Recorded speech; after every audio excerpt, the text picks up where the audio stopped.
Morning. और देखिए 112 का जो ब्रेंट था अब 100 के आसपास चल रहा है, $100 के आसपास। हालांकि इंट्राडे में देखें तो थोड़ी सी बढ़त यहाँ पर आपको देखने को मिली है, चाहे ब्रेंट में देखें या WTI में थोड़ी सी तेजी इंट्राडे बेसिस पर है। लेकिन कल के कंपैरेटिव आप देखें तो सिग्निफिकेंट करेक्शन यहाँ पर देखने को मिला है। जिस प्रकार से जियोपॉलिटिकल टेंशन थोड़ी सी ईज होने की खबरें निकल कर आ रही हैं, क्रूड में काफ़ी ज़्यादा उतार चढ़ाव है, अभी फिलहाल के लिए करेक्टेड है। तो इसी के चलते सबसे पहले ऑयल मार्केटिंग कंपनीज यहाँ पर आप फोकस रखिएगा। दो कारण, एक तो कल सिटी की रिपोर्ट आप याद करिए, बता रहे कि हिस्टोरिक लो वैल्यूएशन पर चल रहे हैं। ज़्यादातर oil marketing companies one time price to book पर चल रही हैं, तो अपने आप में बड़ा अट्रैक्टिव हो जाता है। डिविडेंड यील्ड भी इनकी अच्छी है। बाकी वो कंपनीज भी आपको रडार पर रखनी पड़ेंगी जो कच्चे तेल को बतौर रॉ मटेरियल इस्तेमाल करती हैं। इससे मेरा मतलब टायर कंपनीज हैं, पेंट कंपनीज हैं, यहाँ पर आप फोकस रखिएगा। पेंट पर कुछ और खबरें हैं, उस पर आगे बात करेंगे। लेकिन साथ में आप देखें तो जो ऑयल एक्सप्लोरेशन कंपनीज हैं, देखेंगे कि इन पर रिएक्शन कैसा होता है। और इससे मेरा मतलब ये है ONGC और ऑयल इंडिया। तो लंबी लिस्ट है जिसके चलते क्रूड का इंपैक्ट यहाँ पर आपको नजर आएगा। बिल्कुल, क्रूड का इंपैक्ट नजर। पेंच में दरअसल एक खबर निकल कर आ रही है कि तकरीबन 6 से लेके 8% तक का प्राइस हाइक आपको विद इफेक्ट फ्रॉम 1 अप्रैल देखने को मिल सकता है, ये कुछ कैटेगरीज में। साथ में जो थिनर का प्राइस हाइक है थोड़ा सा अग्रेसिव साइड पर देखने को मिल रहा है। लेकिन 20 तारीख से आप देखें तो बर्जर पेंट्स ने ऑलरेडी 4 से लेके 5% तक की जो प्राइस हाइक है वो अनाउंस कर दी है। अब जो डीलर चैनल चेक्स हैं वो ये सजेस्ट कर रहे हैं कि जो इनपुट कॉस्ट इन्फ्लेशन, यानी इनकी जो लागत बढ़ी है, रॉ मटेरियल की कॉस्ट बढ़ी है, इसे पास ऑन कर रहे हैं। लेकिन बड़ी बात यह है कि इस सेक्टर में, स्पेस में इतनी कंपेटिटिव इंटेंसिटी के बाद भी अगर इनके पास हेडरूम बच रहा है कि ये पास ऑन कर पाए, तो ये सेक्टर के लिए बढ़िया खबर है। ओके, सेक्टर बिल्कुल।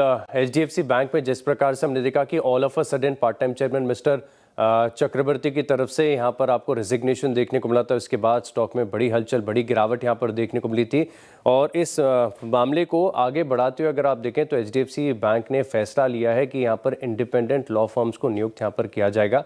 और ये जो इंडिपेंडेंट लॉ फर्म्स हैं ये इसके कारण को तलाशेंगे। हालांकि समझ में नहीं आ रहा है कि कैसे तलाशेंगे, लेकिन फिर भी इस इंडिपेंडेंट लॉ फर्म्स में आप देखें तो इंटरनेशनल भी होंगी, डोमेस्टिक भी इसमें शामिल की जाएंगी। और फिर उसके बाद जो समय सीमा दी गई है इन लॉ फर्म्स को, उसके अंतर्गत वो रिपोर्ट यहाँ पर सौंपेंगे।